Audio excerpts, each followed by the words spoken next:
अस्सलाम वालेकुम viewers, I am Hakim Prateek. Welcome to my channel.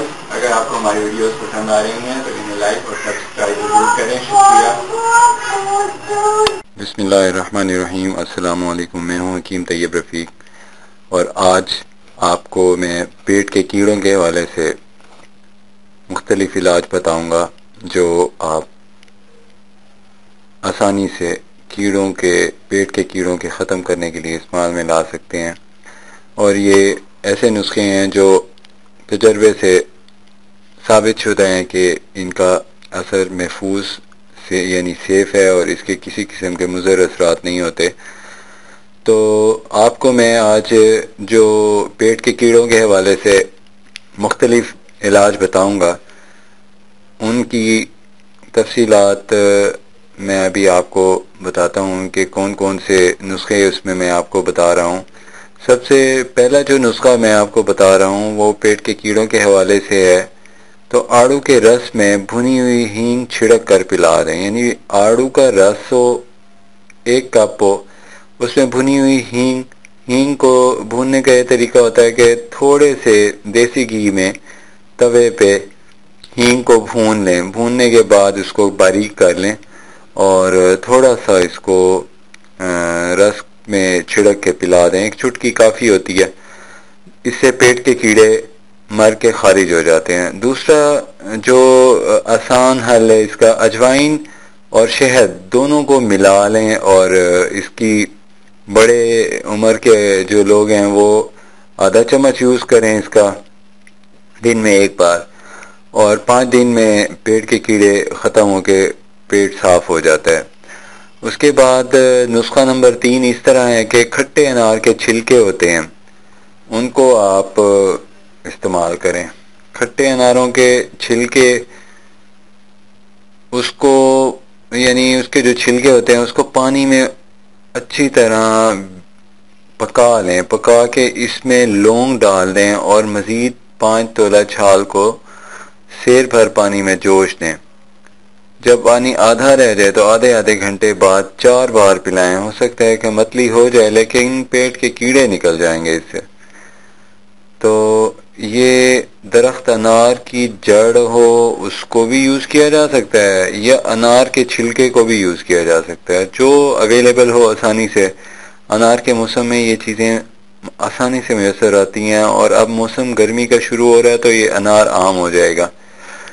अच्छा जी, इसके अलावा आप अनार की छाल का जो ऊपर का जो छिलका होता है अनार के दरख्त का, उससे थोड़े से तिलों के तेल में डालकर 3 दिन तक पिलाना है। यानी अनार की छाल को उतारें, उसको पानी में बॉईल करने के बाद छाल फेंक दें और छने हुए पानी में तिलों का तेल डालकर 3 दिन तक पिलाना है इसको।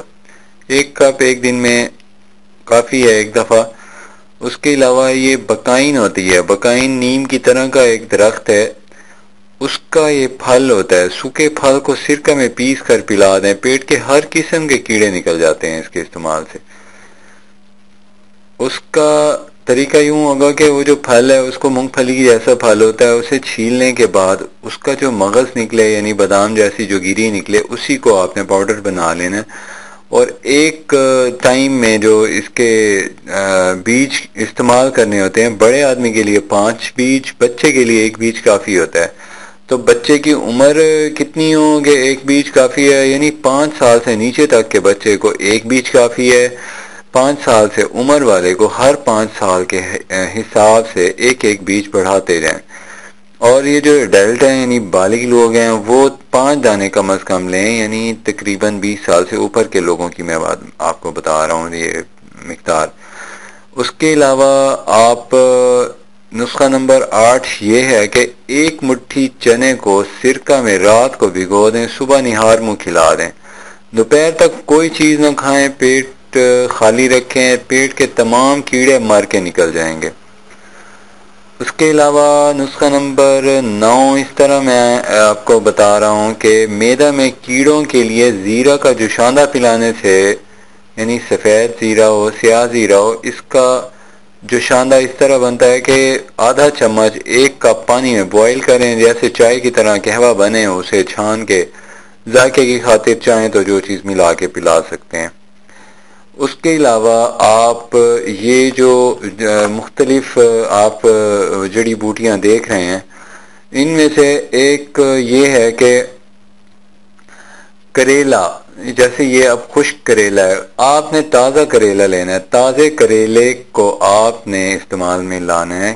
اس کا طریقہ یہ ہے کہ تازہ کریلے کے پتے کے رس کو آنتوں کے کیڑوں کے مارنے کے لیے اس طرح استعمال کیا جاتا ہے کہ 1 چمچ پتوں کا رس روزانہ پی لیں، اس سے پیٹ کے کیڑے مر جاتے ہیں۔ اور پیٹ کی صفائی کرنے کے لیے تھوڑا سا کیسٹرائل دودھ میں ملا کے پئیں، کیڑے سارے نکل جاتے ہیں باہر۔ اس کے علاوہ نسخہ نمبر 12 اس طرح ہے کہ آنتوں میں اگر کیڑے ہوں تو نیم کی گیری ہوتی ہے، پہلے دن 1 عدد گھی میں چکنی کر کے نکل لیں، یعنی چبانا نہیں ہے، بس چکنی کریں اور نکل جائیں، اور ہر روز 1 کا اضافہ کرتے کرتے 40 تک پہنچا دیں، پھر 1 دانہ روزانہ کم کرتے جائیں یہاں تک کہ 1 تک لا کر ختم کر دیں۔ پیٹ کے ہر قسم کے کیڑے مرج کے خارج ہو جاتے ہیں، پیٹ صاف ہو جاتا ہے۔ پیٹ صاف ہوگا تو صحت اچھی ہوگی، خون صاف ہوگا تو آپ کو کسی قسم کا یورک ایسڈ، کولیسٹرول اور اس قسم کی کسی قسم کی کوئی تکلیف نہیں ہوگی۔ اس کے علاوہ جو آپ کو میں آخری نسخہ جو بتا رہا ہوں وہ ہے نیم کی چھال کا جوشاندہ، دن میں 3 بار پینا ہوتا ہے۔ نیم کی چھال عام مل جاتی ہے ہربل شاپ سے، اگر نہیں تو نیم کا درخت جگہ جگہ لگا ہوا ہے، تھوڑی سی چھال توڑ لیں، اندازہ 2 چمچ جتنی چھال 1 دن کے جوشاندے کے لیے کافی ہے، اس کو آپ نے یوز کرنا ہوتا ہے۔ 1 گلاس پانی میں بوائل کریں اور دن میں 3 بار تھوڑا تھوڑا کر کے پلا دیں۔ آخر میں آپ کو جو میں آپ کو بتا رہا ہوں نسخہ، اس کا بنانے کا طریقہ یہ ہے کہ ارنڈ کے پتے ہوتے ہیں، یعنی ہنولی بھی کہتے ہیں اس کو، ارنڈ کے پتوں کے رس میں ہینگ ڈال کر ملا کے پلا دیں۔ ارنڈ کے 1 پتے میں تقریباً 1 چمچ رس نکل آتا ہے، تقریباً آپ 5 پتوں کا رس نکالیں، اس میں ہینگ کی تقریباً کالی مرچ جتنی مقدار شامل کر کے پلا دیں۔ پیٹ کے ہر قسم کے کیڑے ان سے ختم ہو جاتے ہیں۔ اگر کیڑے ختم ہو جائیں تو جگر بھی صحت مند رہتا ہے، معدہ بھی، اور انسانی صحت بھی محفوظ رہتی ہے، اور اس کو استعمال کرتے رہنا چاہیے 3 سے 6 ماہ بعد۔ سوال یہ پیدا ہوتا ہے کہ کیڑے ہو کیوں جاتے ہیں؟ کیڑے اس لیے ہو جاتے ہیں کہ بعض دفعہ سبزی صحیح طرح دھو کے نہیں پکائی جاتی، یا جو گوشت استعمال کیا جاتا ہے، جو گوشت بنانے والا قصاب ہے وہ خود بیمار ہوتا ہے، اس کے ناخنوں میں گندے جراثیم ہوتے ہیں، تو اس طرح سے بھی وہ کیڑوں کے جو انڈے ہیں وہ آپ کی غذا میں شامل ہونے کے بعد پیٹ میں جاتے ہیں تو وہاں کیڑے یعنی بن جاتے ہیں اور چپک جاتے ہیں آنتوں میں، اور وہاں سے خون چوس چوس کے وہ بڑے ہو کے پھر وہ مشکل پیدا کرتے ہیں پیٹ میں، ہضم میں، اور یہاں تک کہ جگر کا فعل بھی درست نہیں رہتا، بندہ بیمار ہو جاتا ہے۔ تو ناظرین، آپ کو یہ معلوماتی ویڈیو اگر پسند آئے تو اس کو لائک اور سبسکرائب ضرور کر دیں، اور اگر کسی کو اس کی ضرورت ہو تو شیئر ضرور کریں، اور اگر آپ کا کوئی سوال ہو تو آپ کومنٹس میں آپ لکھ دیں، جس کا میں آپ کو جواب دوں گا۔ اور آپ کو ہیلتھ کے اور صحت کے حوالے سے کوئی گائیڈ لائن یونانی ٹریڈیشنل پریکٹس آف میڈیسن کے حوالے سے چاہیے ہو تو میں آپ کو گائیڈ کروں گا۔ اس کے ساتھ ہی مجھے اجازت دیجیے، اور ہمارے چینل کو اگر آپ نے سبسکرائب نہیں کیا تو سبسکرائب ضرور کر لیں۔ آپ کا بہت شکریہ۔ اللہ حافظ، اپنا خیال رکھیں۔ السلام علیکم۔